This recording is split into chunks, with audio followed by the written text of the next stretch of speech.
വിദ്യാർത്ഥികളെ, എല്ലാവർക്കും പുതിയൊരു വീഡിയോയിലേക്ക് സ്വാഗതം. ഇന്ന് നമ്മൾ ആനുവൽ എക്സാം, അതായത് വാർഷിക പരീക്ഷയുമായി ബന്ധപ്പെട്ട ഗണിതത്തിന്റെ ഒരു മോഡൽ ക്വസ്റ്റ്യൻ പേപ്പറും അതിന്റെ ആൻസർ കീയുമാണ് ചെയ്യുന്നത്. 7ാം ക്ലാസ്സിന്റെ മോഡൽ ക്വസ്റ്റ്യൻ പേപ്പറാണ്. നമുക്ക് നോക്കാം, വീഡിയോയിലേക്ക് കിടക്കാം. അപ്പോൾ വീഡിയോയിലേക്ക് കിടക്കുന്നതിന് മുമ്പ് ആദ്യമായി ചാനൽ കാണുന്ന മക്കളുണ്ടെങ്കിൽ ചാനൽ ഒന്ന് സബ്സ്ക്രൈബ് ചെയ്യണേ. പ്രവർത്തനം 1. 5 മുതൽ 15 വരെയുള്ള എണ്ണൽ സംഖ്യകളുടെ ഗുണനഫലത്തെ അഭാജ്യ സംഖ്യകളുടെ കൃതികളുടെ ഗുണനഫലമായി എഴുതുക. അപ്പൊ എന്താ പറഞ്ഞിരിക്കുന്നത്?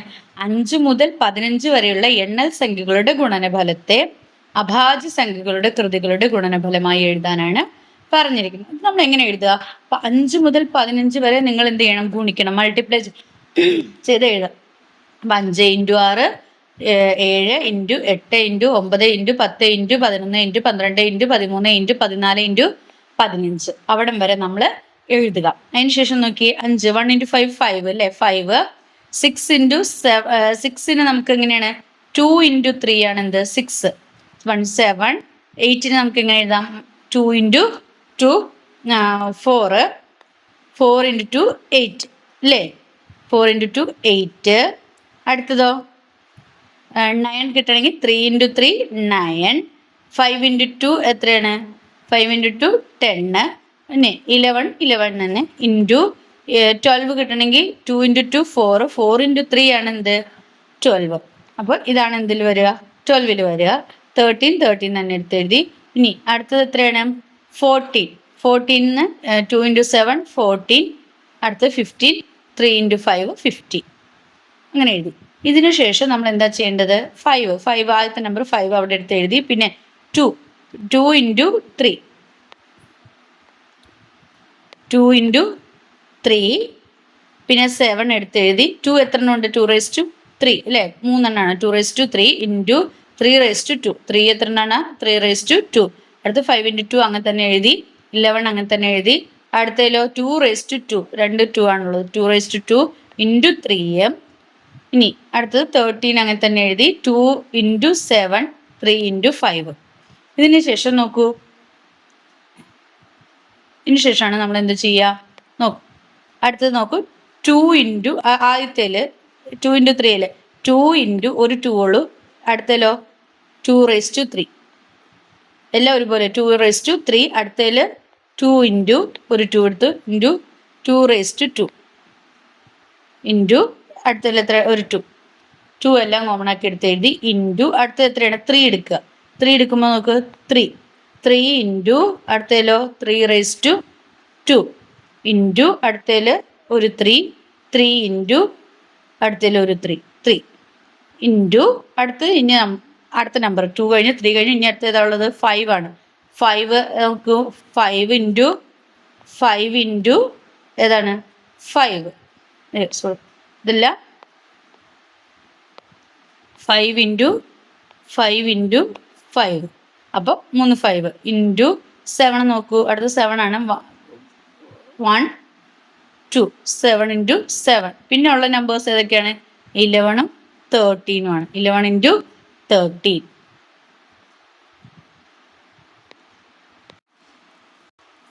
അപ്പോൾ നമുക്ക് എങ്ങനെ കിട്ടണമെന്ന് നോക്കാം. നോക്കൂ, 2 × 2⁻3. അപ്പം നോക്കൂ, മൊത്തം എത്ര 2 ഉണ്ട്? 2⁻2 നമ്മുടെ 3 3 2 5 6 7 8 അല്ലേ? മൊത്തം 2⁻8 8 ഇൻറ്റു 3 എത്രയാണ്? 3 ഒരു 3 അപ്പം 3 4 5 മൊത്തം 3⁻5 ഇൻറ്റു അടുത്തത് എന്താണ്? 5⁻3. അടുത്തത് 7⁻2. പിന്നെന്താണ്? 11 × 13. അപ്പം നമുക്ക് ഇങ്ങനെയാണ് കിട്ടുക ആൻസർ. 11 × 13. അതായത് 2 എത്ര ആണെന്ന് നോക്കി. 1 2 3 4 5 6 7 8. പറഞ്ഞാൽ ശരിയില്ല. അപ്പം 2⁻8. 3യോ? 3 എത്രയാണ്? 2 ഇതവിടെ 1 2 പിന്നെ 3 4 5 3⁻5 ഇൻറ്റു 5⁻3. 5 എത്ര എണ്ണമാണ്? 3 എണ്ണമാണ്. 7⁻2 ഇൻറ്റു 11 × 13. ഇങ്ങനെയാണ് നമ്മൾ എഴുതേണ്ടത്. അപ്പം ഇതിൻ്റെ ആൻസർ നമുക്ക് എഴുതാം. എങ്ങനെ? 2⁻8 into 3^5 into 5^3 into 7^2 into 11 into 30. ഇനി ബി ക്വസ്റ്റ്യൻ നോക്കൂ. ബി ക്വസ്റ്റ്യനിൽ 210ന്റെ എല്ലാ ഘടകങ്ങളും കണ്ടെത്തി എഴുതാനാണ് പറഞ്ഞിരിക്കുന്നത്. അപ്പൊ 210ന്റെ എല്ലാ ഘടകങ്ങളും നമ്മൾ ഇത് ചെയ്ത് എഴുതണം. അപ്പൊ എത്രയാണ് 10 അല്ലെ, 105 5. അപ്പൊ 35നെ അല്ലേ 3 അപ്പൊ 5 35 7. മനസ്സിലായോ? അതായത് 105 ഇൻറ്റു എത്രയാണ് 2 ആണ്, എത്ര 0 1 2 2 210 എന്ന് പറഞ്ഞ, അപ്പൊ 105. ഇനി 3 ചെയ്യുമ്പോഴാണ് എന്തെന്ന് കിട്ടുക നമുക്ക് 35 ഇൻറ്റു 3 ചെയ്യുമ്പോഴാണ് എന്ത് കിട്ടുക 3 5 5 1 3 9 9 10 അല്ലേ. അപ്പോൾ 35 5ന്റെ ടേബിളിൽ 7 5 35. അപ്പൊ നമുക്ക് ഏതൊക്കെ ഇതിനെ എങ്ങനെ ഘടകങ്ങളാക്കി എഴുതാം? 210ന്റെ ഘടകങ്ങളാക്കിയിട്ട് എന്തിനെ എഴുതാം? 210 2 ഇൻറ്റു 3 ഇൻറ്റു 5 ഇൻറ്റു 7. അതായത് 210ന്റെ ഘടകങ്ങൾ എന്ന് പറയുന്നത്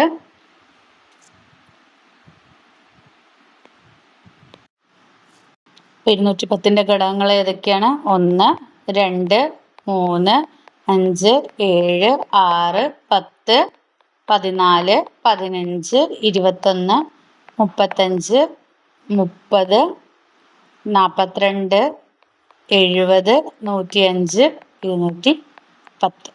ഇതാണ് എന്ത് 210ന്റെ ഘടകങ്ങൾ എന്ന് പറയുന്നത്. ഇനി സി ക്വസ്റ്റ്യൻ നോക്കാം. താഴെ തന്നിരിക്കുന്നതിൽ 8ന്റെ ഘടകങ്ങളുള്ളത് ഏത്? 8ന്റെ ഘടകങ്ങളുള്ളത് ഏതാണ്? 22 ഇൻറ്റു 17 ആണ്. ഏതാണ്? 22 ഇൻറ്റു 17. പ്രവർത്തനം 2 നോക്കൂ. ഒരു ചതുരത്തിന്റെ നീളവും വീതിയും 10% വീതം കുറച്ചാൽ പരപ്പളവ് എത്ര ശതമാനം കുറയും എന്നാണ് ചോദിച്ചിരിക്കുന്നത്. അപ്പോൾ ഒരു ചതുരത്തിന്റെ നീളവും വീതിയും 10% വീതം കുറയ്ക്കണം. അങ്ങനെയാണെങ്കിൽ പരപ്പളവ് എത്ര ശതമാനം കുറയും എന്നാണ് നോക്കണേ. അപ്പൊ പുതിയ പരപ്പളവ് എന്ന് പറയുന്നത് എന്തായിരിക്കും? പുതിയ പരപ്പളവ് എന്ന് പറയുന്നത് പഴയ പരപ്പളവ് ഇൻറ്റു എത്രയാണ്? 10% വീതം കുറയുന്നതാണ്. അപ്പൊ നീളവും വീതി, അപ്പൊ 90/100 ഇൻറ്റു 90/100. ഇതില് 0 0 പോയി, ഇതിലും 0 0 പോയി. അപ്പോൾ പഴയ പരപ്പളവ് ഇൻറ്റു എത്രയാണ്? 9/10 ഇൻറ്റു 9/10 9/10. ഇനിയോ പഴയ പരപ്പളവ് എങ്ങനെയായിരിക്കും? പഴയ പരപ്പളവ് ഇൻറ്റു 9 × 9 81 81 / 10 × 10 100. അതായത് പഴയ പരപ്പളവ് എത്രയാണ്? പഴയ പരപ്പളവിന്റെ 89%. പഴയ പരപ്പളവിന്റെ 81%. അതായത് പരപ്പളവ് എത്ര ശതമാനം കുറയും? 19% കുറയും. 100ൽ 81 എന്ന് പറഞ്ഞാൽ പിന്നെ എത്രയാണ്? 19% കുറഞ്ഞിട്ടുണ്ടാവും അല്ലേ. അതായത് പരപ്പളവ് എത്ര ശതമാനം കുറയും? 19% കുറയും. ഇനി ബി ക്വസ്റ്റ്യൻ. 1200 പേർ എഴുതിയ ഒരു പരീക്ഷയിൽ 65% പേർക്ക് എ ഗ്രേഡ് കിട്ടി. ഇത് എത്ര പേരാണ് എന്നാണ് ചോദിച്ചിരിക്കുന്നത്. അപ്പൊ 65% കിട്ടിയത് എത്ര പേർക്കാണ് എന്നാണ് ചോദിച്ചിരിക്കുന്നത്. എ ഗ്രേഡ് കിട്ടിയത് ഇത് എത്ര പേരാണെന്നാണ് ചോദിച്ചിരിക്കുന്നത്. അപ്പൊ പരീക്ഷ എഴുതിയവരുടെ എണ്ണം എത്രയാണ്? പരീക്ഷ എഴുതിയവരുടെ എണ്ണം നമ്പർ ഓഫ് എത്രയാണ്? 1200. എത്രയാണ്? 1200. ഇനി എ ഗ്രേഡ് കിട്ടിയവരുടെയോ? എ ഗ്രേഡ് കിട്ടിയവരുടെ എണ്ണം എന്ന് പറയുന്നത് എന്തായിരിക്കും? 1200ന്റെ 65% എന്ന് പറഞ്ഞു. 1200ന്റെ 65% എന്നാ പറയുന്നത്. അതായത് 1200 ഇൻറ്റു 65/100. 2 0 വെട്ടിപ്പോയി. 12 ഇൻറ്റു 65 ചെയ്യുമ്പോൾ എത്ര കിട്ടും നമുക്ക്? 12 ഇൻറ്റു 65 ചെയ്യുമ്പോൾ 780. അപ്പൊ 780 പേർക്കാണ് എന്ത് കിട്ടിയത്? എ ഗ്രേഡ് കിട്ടിയത്. ഇനി സി ക്വസ്റ്റ്യൻ. 83 1/3% ഭിന്നസംഖ്യാ രൂപം താഴെ കൊടുത്തിരിക്കുന്നവയിൽ ഏതാണ് 5/6. അതെങ്ങനെയാ കണ്ടുപിടിക്കുന്നത്? 83 1/3% എന്നല്ലേ പറഞ്ഞത്. അതായത് 1/100 ഇൻറ്റു എത്രയായിരിക്കും? 250 ഡിവൈഡ് ബൈ 3. അതായത് നമുക്കത് എഴുതണേ 5/6 ഞാനത് ചെയ്യേണ്ടത്. ഓക്കെ, നോക്കാം. നമുക്ക് പ്രവർത്തനം 3 നോക്കാം. 16 മീറ്റർ നീളമുള്ള ഒരു കമ്പി 2/3 മീറ്റർ നീളമുള്ള കഷ്ണങ്ങളാക്കിയാൽ എത്ര കഷ്ണങ്ങൾ ഉണ്ടാവും? അപ്പൊ മൊത്തം എത്ര മീറ്റർ നീളമുള്ള കമ്പിയാണ്? 16 മീറ്റർ നീളമുള്ള കമ്പിയാണ്. അത് 2/3 മീറ്റർ നീളമുള്ള കഷ്ണങ്ങളാക്കുന്നു. അപ്പൊ ഒരു പീസ് 2/3 മീറ്റർ നീളമുള്ള കഷ്ണങ്ങളാക്കിയാൽ എത്ര കഷ്ണങ്ങൾ ഉണ്ടെന്നാണ് ചോദിച്ചിരിക്കുന്നത്. കമ്പിയുടെ ആകെ നീളം എന്ന് പറയുന്നത് എത്രയാണ്? 16 മീറ്റർ ആണ്. ഒരു കഷ്ണത്തിന്റെ നീളം എത്രയാന്ന് പറഞ്ഞിട്ടുണ്ട്? 2/3 മീറ്റർ. അപ്പൊ കഷ്ണങ്ങളുടെ എണ്ണം കണ്ടുപിടിക്കാൻ നമ്മൾ എന്ത് ചെയ്തറിയും? 16 ഡിവൈഡഡ് ബൈ 2/3. അപ്പൊ 2/3 നമ്മൾ എന്ത് ചെയ്യണോ? ഡിവൈഡ് ചെയ്തതിനെ ഇൻറ്റു ആക്കി മാറ്റി. കഷ്ണങ്ങളുടെ എണ്ണം കണ്ടുപിടിക്കാൻ വേണ്ടിയിട്ട് ഇൻറ്റു ആക്കി മാറ്റി. അപ്പൊ 16 ഇൻറ്റു, അപ്പൊ എന്ത് സംഭവിക്കും? ന്യൂമറേറ്ററും ഡിനോമിനേറ്ററും ചേഞ്ച് ചെയ്യും അല്ലേ? ഇപ്പൊ താഴെ കിടക്കുന്ന 3 മോളിൽ പോകും. 3/2 എന്നാവും. അപ്പൊ നമുക്കിത് ഡിവൈഡ് ചെയ്ത് കഴിയുമ്പോൾ എത്ര കിട്ടും? 24 കിട്ടും. അതായത് രണ്ടിന്റെ ടേബിളിൽ 16 8 അല്ലേ? 8 ഇൻറ്റു 2 എന്ത്? 16. ഇപ്പൊ വെട്ടിപ്പോയി. പിന്നെ 8 ഇൻറ്റു 3 24. Next question 23 1/3. 23 1/3 ചതുരശ്ര മീറ്റർ പരപ്പളവുള്ള ഒരു ചതുരത്തിന്റെ വീതി 3 1/3 മീറ്റർ ആണ്. അതിന്റെ നീളം എത്ര എന്നാണ് ചോദിച്ചിരിക്കുന്നത്. അപ്പൊ അതെങ്ങനെ നമുക്ക് കാണണേ? ചതുരത്തിന്റെ പരപ്പളവ് തന്നിട്ടുണ്ട്. എത്രയാണ്? 23 1/3 മീറ്റർ ആണ്. ചതുരശ്ര മീറ്റർ ആണ്. ചതുരത്തിന്റെ വീതി എന്ന് പറയുന്നത് 3 1/3 മീറ്റർ ആണ്. അങ്ങനെയാണെങ്കിൽ ചതുരത്തിന്റെ നീളം കണ്ടുപിടിക്കാനാണ് പറയുന്നത്. അപ്പൊ 23 1/3 ഡിവൈഡഡ് ബൈ 3/3. അപ്പൊ നമുക്ക് എത്ര കിട്ടും?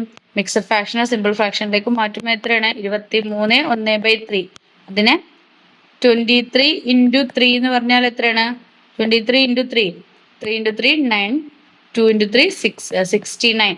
അപ്പൊ 69 പ്ലസ് എന്താണ് 1 70. 70/3 അല്ലേ?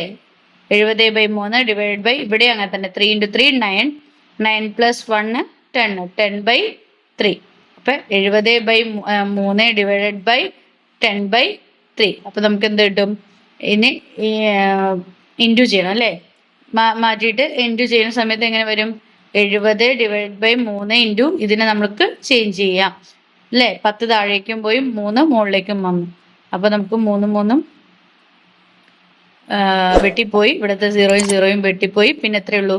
7 മീറ്റർ. അപ്പൊ ചതുരത്തിന്റെ നീളം എന്ന് പറയുന്നത് എത്രയാണ്? 7 മീറ്റർ ആണ്. ഇനി സി ക്വസ്റ്റ്യൻ നോക്കൂ.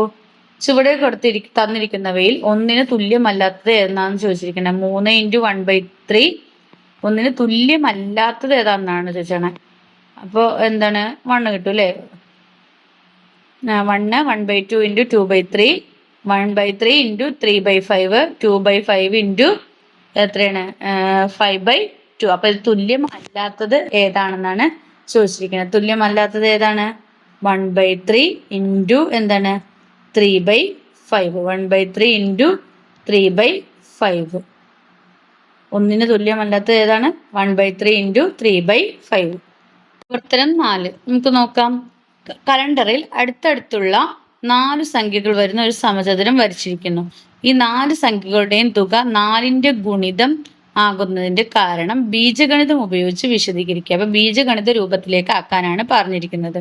അപ്പൊ തന്നിരിക്കുന്ന സമചതുരത്തെ ബീജഗണിത രൂപത്തിൽ എഴുതിയാൽ എങ്ങനെയായിരിക്കും? ആദ്യത്തെ 13നോട് 1 കൂട്ടിയാലാണ് എന്ത് കിട്ടുക? 14. അപ്പൊ 13നെ നമ്മൾ x എന്ന് എടുത്താൽ അടുത്തത് എന്തായിരിക്കും? x+1 അല്ലേ? ഇനി 14നോട് എത്ര കൂട്ടിയാലാണ് നമുക്ക് 20 കിട്ടുക? x+ അല്ലേ? 7 കൂട്ടിയാലാണ് അല്ലേ 20. അപ്പൊ x+1 നമ്മൾ എന്ത് എഴുതും? x ആദ്യത്തത്, രണ്ടാമത്തെ x+1, അടുത്തത് എത്രയാണ്? 13നോട് 14നോടല്ല 13നോട് 7 കൂട്ടിയാലായിരിക്കും എന്ത് കിട്ടുക? 20 കിട്ടുക. അപ്പൊ x+7 അല്ലേ? അടുത്തത് എത്രയാണ്? 21 അല്ലേ? എക്സിനോട് അതായത് 13നോട് 8 കൂട്ടിയാലായിരിക്കും എന്ത് കിട്ടുക? 21 കിട്ടുക. അപ്പൊ x+8. അപ്പൊ എക്സ് നമ്മൾ എങ്ങനെ ബീജഗണിത രൂപത്തിൽ എഴുതും?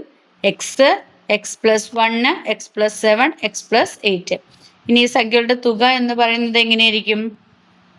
X, x+1 plus x+7 plus x+8 അല്ലേ? x+1 x+7 plus x+8. അപ്പൊ എത്ര എക്സ് ഉണ്ട്? 4x ഉണ്ട് അല്ലേ? 1 2 3 4x. അപ്പൊ 4x പ്ലസ് 7 8 8 16 അല്ലേ? അപ്പൊ 4x plus 16 is equal to എത്ര കിട്ടും? നമുക്ക് എന്ത് ചെയ്യാം? 4 ഇൻറ്റു ഇതിനെ കോമൺ രൂപത്തിൽ എഴുതാം. 4 ഇൻറ്റു x+4 ഇങ്ങനെ എഴുതിയാലും ആൻസർ ശരിയാണ്. 4x പ്ലസ് 16 എഴുതിയാലും ശരിയാണ്. ഇതിനെ രൂപത്തിലേക്ക് എഴുതുമ്പോൾ 4 ഇൻറ്റു എക്സ് 4x അല്ലേ? പ്ലസ് എന്താണ്? 4 ഇൻറ്റു 4 16. നമുക്ക് അതായത് തുക 4ന്റെ ഗുണിതം ആണ് എന്നാണ് പറഞ്ഞിരിക്കുന്നത്. ഇനി ബി ക്വസ്റ്റ്യൻ നോക്കിയാൽ ചുവടെയുള്ള സംഖ്യാ ഗോപുരം പൂർത്തിയാക്കാനാണ് പറഞ്ഞിരിക്കുന്നത്. എങ്ങനെയാണ്? 6 10 14 തന്നിട്ടുണ്ട്. ഇനി 6ഉം 10ഉം കൂട്ടിക്കഴിഞ്ഞാൽ എത്ര ഇടണേ? 16. 10ഉം 14ഉം കൂട്ടിക്കഴിഞ്ഞാൽ എത്ര കിട്ടും? 24 അല്ലേ?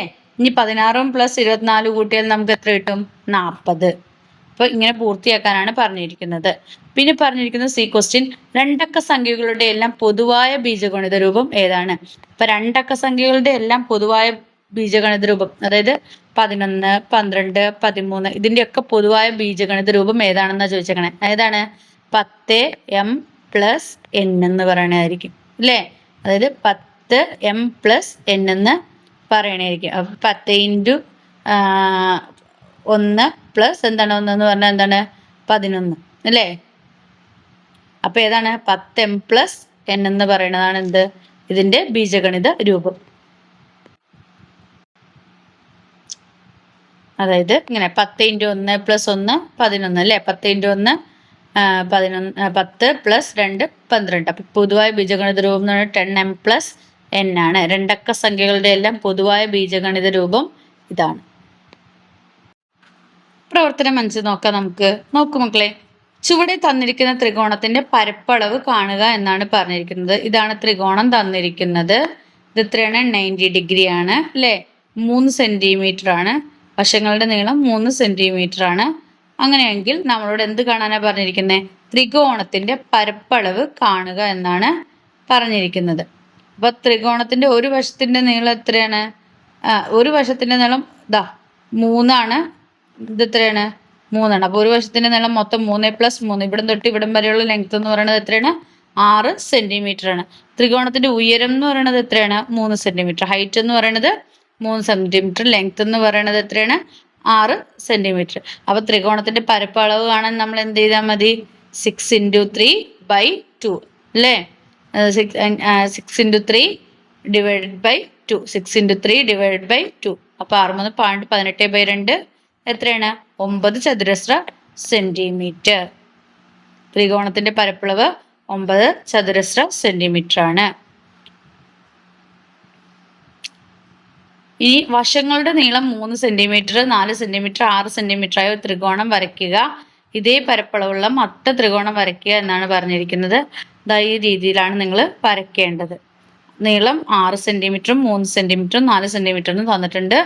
നമ്മൾ കോമ്പസിൽ എടുത്തിട്ട് ആർക്കൊക്കെ വരച്ച് വരയ്ക്കുക. ഇനി സി ക്വസ്റ്റ്യൻ, ഒരു വശം 8 സെന്റിമീറ്ററും പരപ്പളവ് 12 ചതുരശ്ര സെന്റിമീറ്ററുമായ ഒരു ത്രികോണത്തിന്റെ ഉയരം എന്തായിരിക്കും എന്നാണ് ചോദിച്ചിരിക്കുന്നത്. ഉയരം, ത്രികോണത്തിന്റെ ഉയരം എത്രയാണെന്നാണ് ചോദിച്ചേക്കുന്നത്. ഒരു വശം 8 സെന്റിമീറ്ററും പരപ്പളവ് 12 ചതുരശ്ര സെന്റിമീറ്ററും എന്ന് പറഞ്ഞിട്ടുണ്ട്. അപ്പോൾ ഒരു വശം എന്ന് പറയുന്നത് 8 സെന്റിമീറ്റർ ആണ്, പരപ്പളവ് 12 ചതുരശ്ര സെന്റിമീറ്റർ ആണ് തന്നിട്ടുണ്ട്. അപ്പൊ ത്രികോണത്തിന്റെ ഉയരം കാണാൻ നമ്മൾ എന്ത് ചെയ്താൽ മതി? 12 ഇൻറ്റു 2 ഡിവൈഡഡ് ബൈ എത്രയാണ്? 8 ഇസിക്കൽ ടു എത്ര കിട്ടും? 24/8 ഇസിക്കൽ ടു 3 സെന്റിമീറ്റർ. അവിടെ നമ്മൾ ബൈ 2 അല്ലേ ചെയ്തത്? അത് നമ്മളവിടെ ഇൻറ്റു ആക്കി മാറ്റി. 12 ഇൻറ്റു 2 ഡിവൈഡഡ് ബൈ 8 അതായത് 24/8 അതായത് 3 സെന്റിമീറ്റർ ആണ്. പ്രവർത്തനത്തിലേക്ക് പോകാം. അടുത്ത പ്രവർത്തനം നോക്കൂ. ഒരു സമഭുജ ത്രികോണത്തിന്റെ ചുറ്റളവ് 12.9 സെന്റിമീറ്റർ ആണ്. ഓരോ വശത്തിന്റെയും നീളം എത്ര സെന്റിമീറ്റർ ആണ്? അപ്പൊ ഒരു സമഭുജ ത്രികോണത്തിന്റെ ചുറ്റളവ് എന്ന് പറയുന്നത് 12.9 സെന്റിമീറ്റർ ആണ്. ഓരോ വശത്തിന്റെയും നീളം എത്ര സെന്റിമീറ്റർ ആണെന്നാണ് ചോദിച്ചിരിക്കുന്നത്. അപ്പൊ സമഭുജ ത്രികോണത്തിന്റെ ചുറ്റളവ് 12.9 സെന്റിമീറ്റർ. സമഭുജ ത്രികോണത്തിന് എത്ര വശങ്ങളുണ്ട്? 3 വശങ്ങൾ അല്ലേ? അപ്പൊ വശങ്ങളുടെ എണ്ണം 3. അപ്പൊ ഓരോ വശത്തിന്റെയും നീളം കണ്ടുപിടിക്കാൻ എന്ത് ചെയ്താൽ മതി? അതിന്റെ ചുറ്റളവിനെ വശങ്ങളുടെ എണ്ണം കൊണ്ട് ഹരിച്ചാൽ മതി. 12.9/3 ചെയ്യുക. അപ്പൊ എങ്ങനെ കിട്ടും? 12.9 ഇൻറ്റു അതിനെ 1/3 ആക്കുക ഡിവിഷൻ ചെയ്യുമ്പോൾ. അപ്പൊ നമുക്ക് എന്ത് കിട്ടും? 129 ഡിവൈഡ് ബൈ എന്താണ്? ഒരു സംഖ്യ മാത്രമല്ലേ പോയിന്റ് ഉള്ളു. അപ്പൊ ബൈ 10 ഇട്ടിട്ട് ചെയ്യുക. ബൈ 10 ഇൻറ്റു എത്രയാണ്? 1/3. ഒരു സംഖ്യ മാറ്റിയിട്ടാണ് ഇവിടെ പോയിന്റ് എടുക്കുന്നത്. അതുകൊണ്ട് നമുക്ക് എന്ത് എഴുതാം? 129 ഡിവൈഡഡ് ബൈ 10 ഇൻറ്റു 1/3 എന്നാക്കിയിട്ട് അത് മാറ്റി എഴുതാം. അപ്പൊ നമുക്ക് എത്ര കിട്ടും? 129 ഡിവൈഡഡ് ബൈ 10 ഇൻറ്റു 3 30. അപ്പൊ നമുക്ക് എങ്ങനെ കിട്ടണം? 43 ഇൻറ്റു 3 ചെയ്താലാണ് നമുക്ക് 129 കിട്ടുക. 10 ഇൻറ്റു 3 ചെയ്താലാണ് എന്ത് കിട്ടുക? 30 കിട്ടുക. അപ്പൊ 43 3 ഡിവൈഡ് ചെയ്ത് പോയി 43/10 കിട്ടും. 43/ൽ ഇവിടെ ഒരു 0 ആണുള്ളത്. അപ്പോൾ ഒരു സംഖ്യ മാറ്റിയിട്ട് പോയിന്റ് ഇടുക. അപ്പൊ 4.3 സെന്റിമീറ്റർ. അപ്പോൾ ഓരോ വശത്തിന്റെയും നീളം എത്രയാണ്? 4.3 സെന്റിമീറ്റർ വീതം ആയിരിക്കും. ഇനി രണ്ടാമത്തെ ക്വസ്റ്റ്യൻ എന്താണ്? 6.25 മീറ്റർ നീളവും 4.2 മീറ്റർ വീതിയുമുള്ള ഒരു ചതുരത്തിന്റെ പരപ്പളവ് എത്ര ചതുരശ്ര മീറ്റർ ആണെന്നാണ് ചോദിച്ചിരിക്കുന്നത്. 6.25 മീറ്റർ നീളവും 4.2 മീറ്റർ വീതിയുമുള്ള ഒരു ചതുരത്തിന്റെ പരപ്പളവ് എത്ര ചതുരശ്ര സെന്റിമീറ്റർ ആണെന്നാണ് ചോദിച്ചിരിക്കുന്നത്. അപ്പൊ ഇങ്ങനെയാണ്. ചതുരത്തിന്റെ നീളം 6.25 മീറ്റർ ആണ്. ചതുരത്തിന്റെ വീതി 4.2 മീറ്റർ ആണ്. അത് രണ്ടും അതില് തന്നിട്ടുണ്ട്. ഇനി നമുക്ക് എന്താ കണ്ടുപിടിക്കേണ്ടത്? ചതുരത്തിന്റെ പരപ്പളവ്. അതായത് ചതുരത്തിന്റെ പരപ്പളവ് കാണാനുള്ള ഇക്വേഷൻ എന്താണ്? നീളം ഇൻറ്റു വീതി, ലെങ്ത് ഇൻറ്റു ബ്രെഡ്ത്ത് അല്ലേ? അപ്പൊ നീളം എന്ന് പറയുന്നത് 6.25, വീതി എന്ന് പറയുന്നത് 4.2. അപ്പൊ ഇത് രണ്ടും കൂടി ഗുണിച്ചു കഴിഞ്ഞാൽ നിങ്ങൾക്ക് എന്ത് കിട്ടും? 26.25 ചതുരശ്ര മീറ്ററിന് കിട്ടും. ഇനി താഴെ തന്നിരിക്കുന്നതിൽ നീളവും വീതിയും 3:2 ആയ അളവുകൾ ഏതെന്നാണ് ചോദിച്ചിരിക്കുന്നത്. 3:2 ആയത് ഏതായിരിക്കും?